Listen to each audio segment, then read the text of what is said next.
Hey Nandini, welcome to Frich. I'm so excited to be here. I cannot wait for our conversation. We're going to talk about my favorite topic, love and money. Seriously, the only two things that matter in the world. Everything you do is in chase and pursuit of love or money. I know. Okay, let's have you break down love and money because you're the best fit for this. I came across your profile was kind of about the same time when like the movie Materialist came out, which I feel like probably was such a big boost for you to just like talk about your work because you're a professional matchmaker. Indeed. I think that was probably one of the best things that ever happened was to have A24 actually do a bunch of marketing on my behalf, right? And they really like spent a lot of money on that movie. Everyone was getting a Materialist ad. And once it released, everyone was then getting an ad with my face in it being like, I'm a matchmaker in New York City. Let me tell you about like what that's like. And people really resonated with it because I think that movie hit exactly what you said, which is the two most important things that we care about, love and money, but we never talk about was suddenly all the dirty secrets and the lies and like the truths that we never want to say out loud were all said in that movie. And suddenly everyone was talking about it. And like, I think there has been bits and pieces of this conversation for a while in like parts of the internet, whether it's like the tradwife space or like, you know, there's just been conversations about like, how does money affect love, right? Yeah. And there's a lot of conversation around like how that dynamic might like influence your search for love. But then what we don't often talk about is how does money affect your love life once you've actually found it. And I think these are both incredibly important conversations to have as a society and definitely as women. Yes. Okay, so let's do it. I was thinking about what would be the best way to structure our interview. And I want to talk about, like you said, like our search for love. What is like the initial skimming we do when we like obviously find people online that we're interested in. And then afterwards, when we do sit down on that first date, 100th date, whatever, like how do we keep things good? So last summer, we actually launched this tool where it was the whole thing about it was that you can just fact check perceptions versus reality. Ooh. So what you do is you take a screenshot of someone's LinkedIn and Instagram, same thing that we always do just mentally when we like kind of check someone out, and we upload it to that algorithm and it gives us some like insights on how you come across online. So I did it on you. I am terrified but excited. Okay, let's do it. So first, it returns like a little summary on you, and I quote, Nandini is serving big love guru vibes while rocking the NYC hustle. Just your typical overachieving baddie. So, you know what? I'll take that line. That is way more positive and complimentary than I was expecting this to be. So I'll take that. Okay, well, tell us more. What is a day in your life? What was right and what was wrong in this perception? Honestly, I would say that this accurately like captures what I spend 90% of my time on, right? Which is for me, love, dating, matchmaking has just been such a quintessential part of my life, right? Like ever since like my grandmother's a matchmaker, I'm a third generation matchmaker. I've always done it for fun. I founded Stitch, which is an AI matchmaking app. I built a different dating app before that. I write like about love in my Substack. I talk about it on the internet. You know, that is a huge part of my life. But I would say that something that is really important to me is the fact that I'm like very technical, went to Stanford, like got an MBA, and there's like this like very academic, nerdy, technical side of me that is deeply fascinated by what's happening with like AI and the opportunities that provides. And that's sort of the other side, which is like that startup New York hustle thing, right? Yeah. The reason why I wanted to start with this is obviously I could have just said like, okay, Nandini, like tell us about yourself, introduce yourself. But I kind of wanted to switch it a little bit and be like, this is what, like if I had never seen you before, never met you before, I would skim through your profiles just like I would do with a potential partner. And this would be my takeaway. All right, dating and money and trying to just like guesstimate people's incomes. When we first met, you told me that it's more likely for a couple to get a divorce if the woman makes more money than the guy does. As a matchmaker, do you think that women should be transparent about how much they make, or is that a turnoff? You can tell, right, how much people are making. Like if you, and I've seen this with matchmaking, if someone went to a really good school, if they clearly work in like consulting, private equity, like at like they're a lawyer, like we're not you know how much these people are making, right? So I think everyone is sort of guesstimating that exact range. Like, so how much financial transparency do you need to have? You need to have maybe additional if what you're bringing to the table is outside of like your LinkedIn, like your degree and your job, right? Because that's very easy to like estimate. But if you come from like a lot of family wealth, if you've had a really if you had a bull run on crypto, things like that, where it's like, hey, I actually have like this like stockpile of stuff, like it might change some of the dynamic, but I think it's important to have that conversation sort of once you're actually in a relationship. So you think you should be open about the craziest thing is like 35% of people report financial infidelity, which is that they lie about this to their partner. Like people talk about like they hide how much they earn, they hide how much debt they have, they hide their spending patterns, right? This is a really big problem for couples because we don't have a good language around talking about money, and it's always this like shameful thing.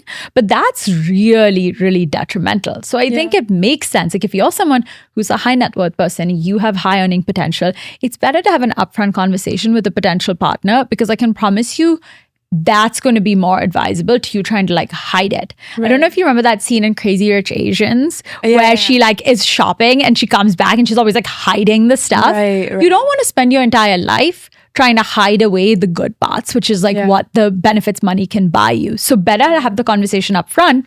And if the man can't handle it, or like it like triggers some kind of insecurity, you should know that when you're dating, not when you're 5 years married.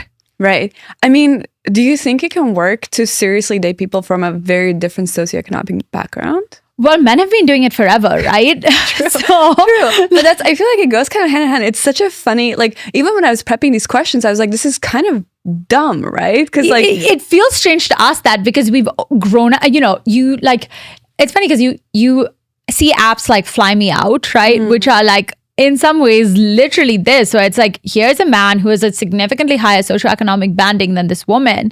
And this woman is trading like her beauty and her youth in order for like this like financial independence. You can go to Casa Cipriani on any night of the week and you can watch this in action, right? And we're used to that.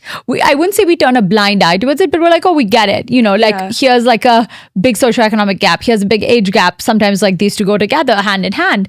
But when women do that, then it becomes this like big thing of like, oh, that feels a little weird. A lot of men have internalized this provider mindset, and that's what they are trying to reckon with when a woman out-earns them, when a woman is more successful, when a woman is like more rich, right? Because it's like, well, if my self-worth is tied to being the provider, then when I'm not the provider, who am I in this relationship? So can it work?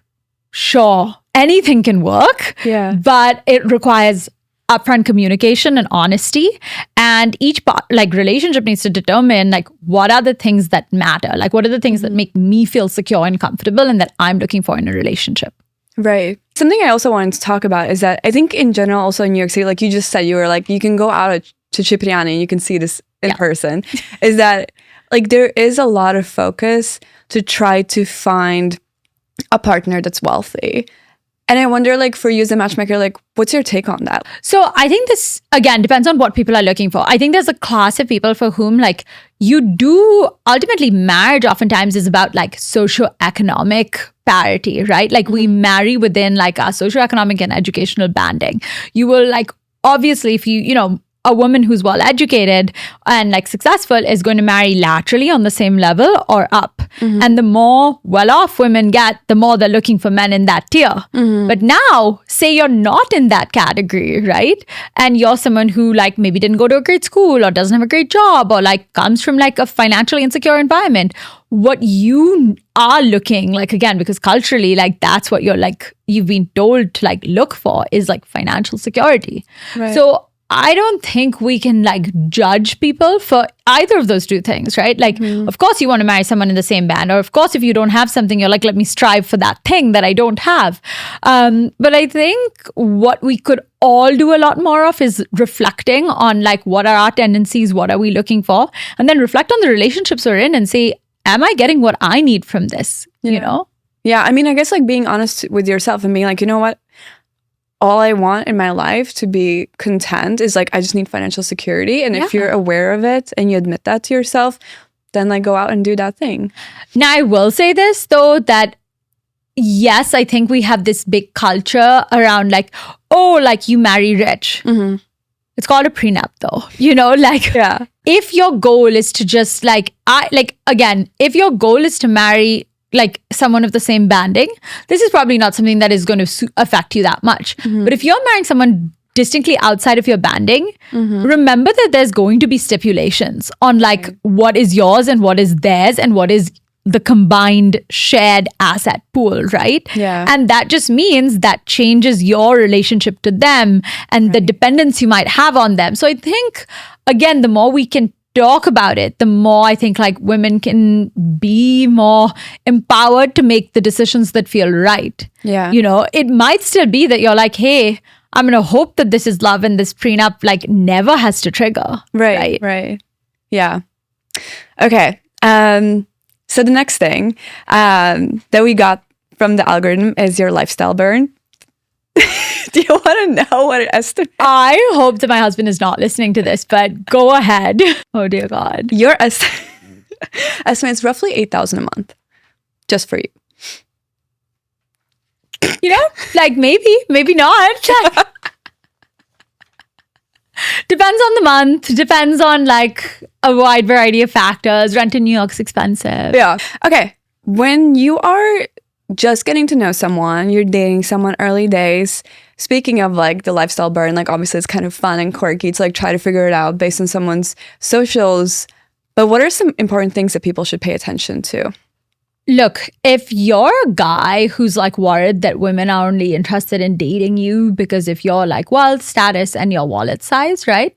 Then maybe you shouldn't be taking the girl on every single date to like a $300 to $500 dinner, right? Because it signals something, right? And it signals a particular type of thing. Like maybe you want to keep a mix of the highs and lows. Like maybe you want to start like at like something normal, and then as it becomes more serious, like you can like treat them to more expensive things. But it continues if your style of dating signifies a particular standing, it is also going to attract a particular person, right? So I think men, especially because they're setting the tone of the dates in the early days, should be thoughtful about like, what does this represent about me, my financial ability, and like my lifestyle, right? I think when it comes to women, right, I think there's this big narrative on like, oh, how do you be like a high value woman? And it's like, you need to make all these demands. It's like, oh, he should absolutely be sending an Uber for me. It's like, actually he shouldn't, because if it's a first date, why are you giving this man your address? You literally don't know him, right? Like this is not a statement that you need to be making. Like, I think there's a lot of like posturing, partially because of social media, where everyone does want to act like they can afford more than they actually do have, right? I think in the early days of dating, like these cues of like how people are like spending, how people are talking about money, how people's friends are spending is often a really good tell, right? Like, do you hang out with a lot of people who like also go on like these really big trips? Do you go hang out with a lot of people who are like, you know, they like going to like a nice dinner every now and then, but they also like going to like a dive bar or a sports bar? Like what, like look at like these different things to see, more than anything, not is this person rich enough, but really do our lifestyles align? Because that's the biggest thing that's going to matter. 70% of couples fight over money at some point in their relationship, right? So you're better like only 70? I feel like it should be like 100. No, like this is like 70% have like real fights about money. Like not like, oh, like at some point you have a conversation. It's like, this is a really big, like this is the primary like driver of arguments for most couples, right? So it's like you need to understand what your sort of spending and money habits are, and then therefore look at like who's someone, like, you know, does this person sit with that, right? Like if you both are really big spenders but not big earners, like that, or like if you both have a lot of student debt and like, you know, you're not in like super, like you're not going to be like earning a lot, like that could mean a very different kind of lifestyle. So I think it's really important to like look at all these factors and like think about it and make sure that your lifestyles are aligned. And like in the early days, that's really important. And once you start seriously dating, then of course you need to have like actual open conversations about this. Yeah. Like what are some other things that people can be paying attention, just kind of sniff out? Like, oh, I don't really like how this person thinks about money or spends money. Like this could be a bit of a red flag. So to me, something that's very interesting, especially because like now, you know, like my friends are in like their 30s and like it's like, how, like, I think there's like a big culture on like partying in New York, right? And it's like, I think it's really fun to be on the receiving end of that. But I oftentimes say this, it's like, you do not like want to have your husband paying for the table, right? Like the one thing you don't want is like, why is like this guy, like I wouldn't want, like now I'm like, I wouldn't want my husband spending like, you know, $3,000 on a night out. Like that's like, to pay for everyone else. Yeah. Like, or even like, it's like, I'd rather go to a really nice dinner, the two of us. Yeah. Like, so I think it's like trying to understand, like, what does this person like spend their like flex spending on, right? And does that align with like my value set, right? Maybe like, and you know, for some people, it's like, yeah, that's really worth it because like they love to party and like getting like a really like a great table when a DJ is playing is something that's like very much aligned with both of those people's lifestyle. And I know many couples for whom that is the case, right? I know for me, like I love like spending on travel, right? And so looking at those like big broader categories of like how you spend is really interesting. You want to think about like what are the big costs that you might have in your like future and listen to the plans that they have and see like, is this something I would want, you know? So those are some of those like the things I would think about. Because I mean, honestly, the truth is most people like, you know, very early on, like what someone's earning potential is. And you kind of have like a minimum floor of like what you're like, if they don't make this much, it's not like, it's just not going to work. Right. Like, and that's okay. Like, be honest with yourself. Like, you don't need to be honest with the other person. You don't be like, you're like too poor to date me. But like, it is okay to be like, this is my standard of living. This is like where I would like to be 5 years from now. And this is where I'd like to be 20 years from now. And I find a partner who matches that. Because if not, you are going to be fighting. I think there's this big narrative that like love conquers all, right? But like money problems destroy love. Like, because it is so difficult when you have very different like lifestyle expectations or where you're like spending more than you're earning. Like these things become very difficult. Yeah. Well, this actually leads me so perfectly to my next question, because the next one is a little bit more fun and it basically estimates how long it will take for this person to become a millionaire. Oh my God. Do you want to know yours? Please do. 7 years. 7 years. Okay, I need to make that a little faster. I think we need to speak.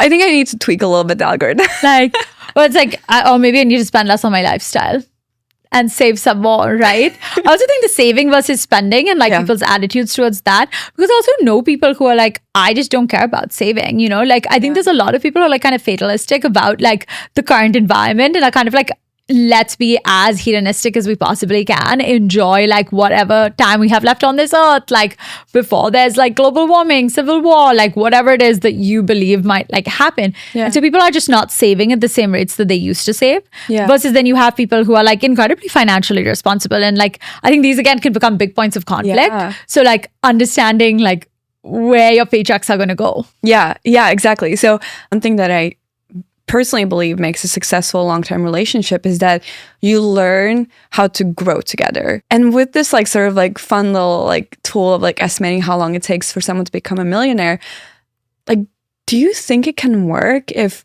let's say, I meet someone, we fall in love, everything is great, and then suddenly one person's career just like shoots up and they're doing so well and it just like escalates and gets better and better and better, and the other person just like stays in the same level? Like, how do you manage that as a couple? I actually unfortunately think this is a very gendered question, right? Like, it's like most of the time it's like, if that happens to a man's career, your relationship is fine. Like, it just is. The ones that where it becomes really difficult is usually when it's like the woman's career. And like it's funny how this has always like haunted me, but I don't know if you remember the movie The Intern with Anne Hathaway. Yes. Right? Yeah. This is not a key plot line in the movie, but like she's like crushing it as like a D2C CEO. And then her husband cheats on her with like some like mom in the kindergarten class or something. Right. And it was just this like, I remember watching it and being like, God, this is just such a shitty thing for women everywhere to watch, which is like, Right. yeah, like, you know, be careful. If you're too successful, your husband might leave you for someone who like is less so, right? And you know, I see this with like Sitch and like with matchmaking, that like oftentimes men will say, I don't want to date someone who's that smart or that successful. Like where men are particularly like conscious of like what happens if I'm left behind. Right? Like, and there is a like even popular culture, right? Like we treat like men who like are stay-at-home dads like with so much less like respect, right? Like than a man who's like providing for his family and like the financial like traditional sense of the term. And I think that's like pretty hard. Yeah. What I think is very important though is like in those like situations like where like one person's career has a big upside, oftentimes it's very planned, right? Like people always say you should have one career that's risky and one career that's stable. Like one partner should be like, okay, I'm going to be like, I'm like climbing the ranks at McKinsey. And the other person is like, okay, I'm building like a D2C like canned wine company, right? And it's not to say that the roles are fixed forever. Yeah. Like you may switch roles at different points, right? But that usually like the good way to look at this is to have like one person stable and one person who can accelerate. And like if you both are aware of that, then it becomes easier. So you do think like as long as everyone kind of walks into the partnership knowing that my role is being the stable one, my role is taking the gamble, it can work. Yeah. I think it can work in those like, not just if you walk in with that knowledge, but you walk in having conversations about that, what that's like, right? Because it's also like, okay, say I like make it, you know, like hit it out of the park and like make a lot of money. Like how much say does my husband get in like how we spend that money, right? Yeah. Because that's some of the conversations that need to be had, right? Like how does this work and like how does it affect this, right? Like if like the one person like makes all the money and like buys like the big Hamptons house, is it both your names on the lead? Like, you know, you have to like think through those things. And I think those just become really difficult conversations to have. Right. Not to say that you shouldn't have them, but they are difficult conversations, right? Like, I mean, okay, this leads me to, I mean, I have a very strong opinion on this, but what's your take on prenups? I actually think that it's silly in today's day and age not to have one, right? Like divorce rate is like increasing. It's generally like educated women, which is, I would assume, a majority of the people who are watching and listening to this, right?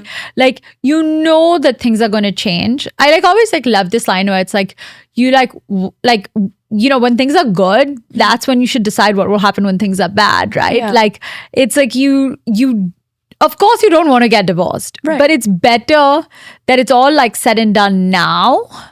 And like you both have full understanding and awareness. And then, you know, you go on to like hopefully have a very happy, long and happy marriage. Yeah. But like that is not the default. You know, I've had like multiple friends go through divorces already. And I think like it is just better. Every time there is a prenup, it just makes it a little bit better. That's not to say that they don't get ugly and they don't like have fights, but why, like, just get the prenup. Yeah. And especially get the prenup if like if there is a disparity, right? Yeah. And I would say there's a disparity coming in.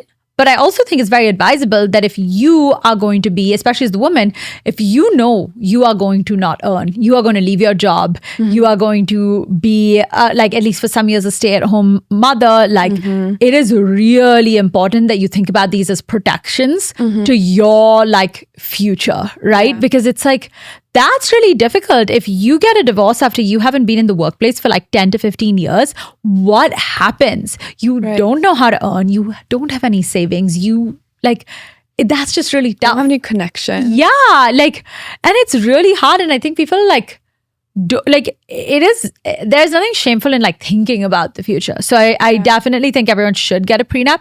And in fact, I think prenups then become forcing functions for you to have some difficult conversations about money, right? Because then suddenly you're like, okay, what does this mean? Like what are my lines? Like what do I care about? What do I not? Okay. Last but not least, the Frich Scoop gives us your money green flags and red flags. Tell me more. Okay, your green flag, future unicorn potential because of the combination of your education and serial entrepreneurial spirits. Great. I will be spending more today then. Okay, red flag, it's your spending. We know. I'm like a big believer that like it's like there's like things that give you happiness, right? And like you should spend on those. And if that is like my like I get my hair blow dried at Dry Bar once a week, and it's like, oh, I could probably do it at home with the Dyson for much less, but I'm not. So yeah, I mean, I think listen, we always try to humanize the way we talk about money. This is why we're having this conversation. And I feel like there is no reason to feel like you need to be punished by the way you spend money. Like money is supposed to bring you joy. Like you worked really hard to earn it. Like spend it on things that bring you joy. I will say this. I think you should spend your money to help you find love.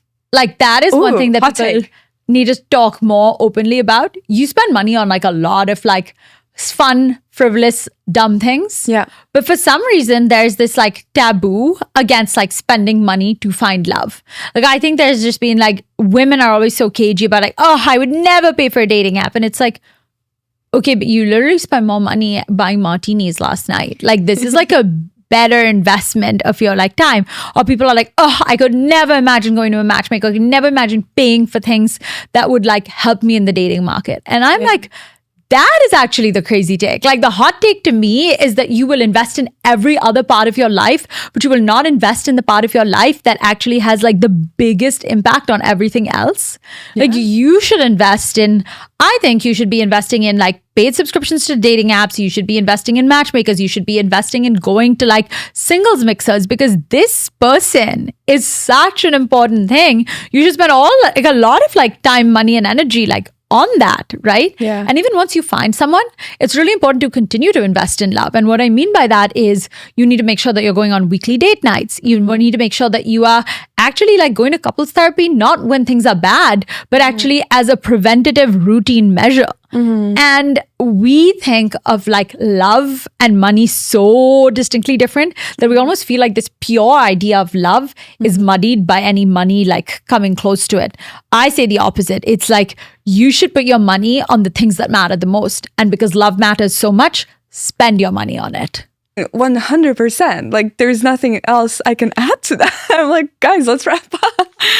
I mean, I think it makes so much sense as you're looking for love. Once you found love, like keep spending energy, resources, time on love. So as you are doing those things as a matchmaker, what are 3 red flags that someone can see in a partner and you would tell your client, run? Honestly, sports betting is like a really big problem in this country right now, right? Like, and I think like if you see someone continuously spending thousands of dollars on like betting platforms, I think that's a pretty big red flag. Yeah. Like gambling addiction is actually like has the highest suicide rate, right? Like, and it's just something that we don't talk about, not to make this a very dark and depressing thing, but I think it's really important to talk about this, especially because this is like a very male centric thing, right?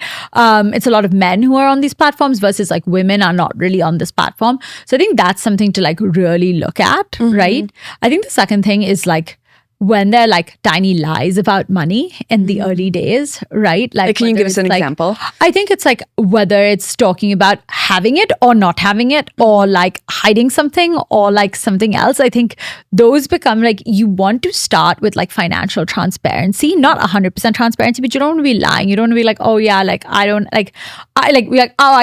have any student debt, and then it turns out you have a lot of debt. Don't lie and like try to hide things about money. And then I think the third thing sort of just comes back to like being like, look, if like someone is using money to treat people badly, right? Like where it's like, oh, like are they like rude to like the Uber driver, to the wait staff? Like, do they like throw money around as like a way to like gain access, gain favor, like to other people? But also, do they use money as a way to gain access to you? Like, is it like, oh, like bad behavior? Oh, let me buy you like a really expensive present. Oh, let me take you to like a really expensive like dinner. Where it's not to say that you can't apologize and do nice things for other people, but is like money then being this like oh, like, people oftentimes say like, it's like, oh, some, like with like abusive relationships or like cheaters, like it's like their like reaction is like, oh, let me like spend a lot to like cover it up. So I think it's just really important to see like, how is the money being used? Like, is it being used in a way to manipulate? A lot of these are like male-centric red flags, but I think like when like women, like if you're a guy and you're dating and like the girl is like constantly asking questions around like your net worth, like your assets, like things like that, like sort of like, be careful. Right. What are some green flags then? If you notice those, whether with your clients or like in just observing like your friends dating, like what makes you say, oh yeah, that's a keeper? I think that women should not feel as like uptight about like offering to like get the check every now and then of like buying little things, like, like I think a green flag is to not be like constantly like the man must pay and provide for everything, because I do think that then that becomes this like really big burden that they have to bear, right? I think another green flag is actually just like being able to like talk pretty openly about like, hey, like I want to do this or I don't want to do this, or like, yeah, maybe these like tickets feel a little too expensive right now and I like don't know if we can do this, right? Like having those conversations earlier on like feels really like honest and open. I think a big green flag is also like once you're like in like more serious conversations, relationships with people, it's like having a conversation about expectations, right? Like future expectations as early as you possibly can. Well, I think like one piece of advice I would always give is like obviously get a prenup, but regardless of that, like you should always, like as a woman, you should always be having like a separate bank account with savings in it. Like no matter how amazing your partner is, please, dear God, have that, right? Like do not ever become so financially dependent that you have no access to anything other than via them. And how much should I put in there? It really depends. Are you earning? Are you not? Do you have kids? Do you have not? Like, do you have savings in the past? Like, but I think you should always be like, if I needed to like be on my own for 6 months, I could do that because I just think that that's really important. Yeah. And like something that we should all always, it's a rainy day fund, right? But sometimes we think like when you have a rainy day, like when you have a partner, it's like, oh, but now we have a joint rainy day fund. No. I think you still should have a personal rainy day fund. Yeah, I mean, I agree. I think it's good to like put the 6-month number on it because that's not a daunting number. Like, you can save up and you can calculate like what are bare minimum expenses for you to be able to like, you know what, this is not good for me. I need to walk away. Yeah. And I don't need to make like unimaginable sacrifices to do that. Which is why I wouldn't even say do the bare minimum number. I think do the number that like, because you're not going to leave if it's the bare minimum number, like if you're like, oh, like like if it's like I'm spending 8K a month and I've actually like, oh, I could spend 4K a month. You're like, no, but I'm not going to leave because like that is so like horrifying, So I think you should just like actually get like be like, okay, this is realistically like what I would need. Yeah. I needed to like start over again. Yeah. And I think that's really, really important. Like money and independence go so hand in hand. And like in some ways, independence becomes like for women especially, it's like it allows you to always maintain your dignity in a relationship. And I think we've really seen this with our parents' generation, how difficult it's been for like our mother's generation, where it's like, you were stuck in these incredibly unhappy situations and unhappy marriages and had to put up with so much because you did not have that. Yeah. And like the greatest gift we can give like ourselves is that like cushion of like money, because money will always like, money might help you find love, but money will also help you like leave love and like find it again. I love that. Okay, let's close out with some rapid fire questions. Ooh. Number 1. I have honestly no idea what the answer is to this, and I'm so curious. How much do matchmakers charge? Like a huge range, right? Okay. Like if you're using an app, it could be like, a $50 subscription a month, but you can go up to like $100,000 in escrow, right? In India, sometimes matchmakers like take like 10% of the wedding cost, which is insane because weddings in India. I know. Oh my God. Wait, how But how much, let me ask you this. What is the price most people would pay to find their person, right? Because like people are always like, like how is that possible? It's like, how much is your lawyer charging you? How much is your, like, it's like, how much is your accountant charging you? How much are like people charging you or doctors charging you? And like, this is a really important thing. And it comes back to my thing of like, spend it on what matters. Right. Wait, so the 100K is like, you pay once you get married or? Yeah. Like, when you get married, or some matchmakers will be like, okay, like I have a monthly retainer of like 30K and like, you know, like I'll make sure you go on like 2 dates. Like there's so many varying things. It's like how picky is your client? How big is the pool of people you can serve them? Like how desperate are they? Like how urgent is the need? Like there's such a range of things, right? Like, and it's one of those things where like, there's no real regulation. Do wealthier clients in general get better matches? They get more matches, but I don't necessarily think they get better matches, right? And I do think there's a gendered norm around that. Like, wealthy women are not getting really, like age, attractiveness, like all of these have huge factors. Right. Okay. What's your take on sugar daddies and sugar babies? Hey, it's an agreement, and if it suits you both, it suits you both. Like I have learned one thing, it's just like I'm not here to judge, different strokes for different folks. But if that's what you want, write up a document. Like exactly. But I think that's what everyone's always like. It's like a clear, like this is what they're doing, this is what's happening. Okay. If you want to pay off your medical school loans like that, who am I to be like no? What's the wildest request you've had from someone who came to you for matchmaking services? I get a lot of crazy DMs all the time, right? But I will say, like in some ways I'm like, oh, like crazy DMs. But then I look at it and I'm like, people are like the more specific you are about what you want, like someone's weird will match your weird. So I don't actually think like it's like that crazy. Is it better to be specific? I think it's better to be specific in the sense like if you have like telling me someone is like being like, oh, I'm looking for someone who's like nice and kind and like good looking. I'm like, thanks for nothing. Okay. Like, and but then if you tell me, oh, I'm looking for someone who's like Jewish and like grew up in New York and is like passionate about the environment, super helpful. But then if on top of those 3 things you then add another 8, then that's too much. Like it's like, I think it's very important to be highly specific about what you're looking for, but like selective about how many things. 3 to 5 is the ideal number. Because nothing else is really, like you can't have more non-negotiables than that. What's the biggest lie people tell on dating apps or when they come to matchmakers? I don't know if there's like one singular like biggest lie that people tell. Maybe something that I find is like actually when people say I don't know what I want or like I'm open to everything, that's always like, because it's like we are very specific about like what we want. We just haven't reflected and thought through it deeply enough. And anyone who tells you looks doesn't matter is lying. Like 100% lying. And you are, because at the end of the day you have to be attracted to the person. You can't just be like no matter how big their wallet is, right? Like, and like how rich they are, like you have got to find them attractive. At least at least something. You need something to hold on to. Yes. That's fair. Saying that looks don't matter is a lie. I get that. I get that. Okay, well, thank you so much for answering all these questions. I thought this conversation was so great. Oh my God, it was so much fun to chat about this. Hopefully, like people have learned a few things here and there and will get a prenup, have a little savings account and like just be as transparent as possible about money, like right from the start. I love that. Thank you for coming.